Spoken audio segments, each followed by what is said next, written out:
Агенцијата за катастар на недвижности лани прифатила 15.852 барања за легализација на недвижен имот, со што досега со актуелниот закон за легализација, со кој можеа да се легализираат дивоградби изградени до март 2011 година, вкупно се впишани над 264.000 легализирани објекти.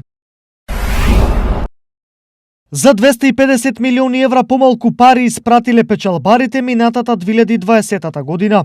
Ако печалбарите секоја година праќале по над 1 милиарда евра пари со кои ќе им помогнат на своите дома, лани поради корона кризата очекувањата се дека дознаките паднале за над 250 милиони евра.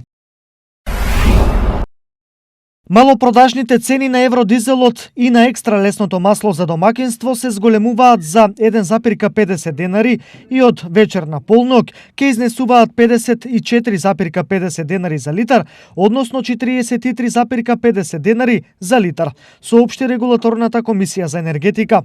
Малопродажната цена на бензинот Евросупер 95 се зголемува за 1 денар и од вечер на полнок ќе изнесува 63,50 денари и Евросупер 98 се зголемува за половина денар и неговата цена ќе изнесува 65 денари. Министерот за земјоделство, шумарство и водостопанство Аријан Хоџа денеска одржа средба со представници на тутунопроизводителите и откупувачите на тутун. Заклучно со утрешниот ден очекуваме 98% да се заокружи договореното производство на тутун и предаденото, односно откупеното.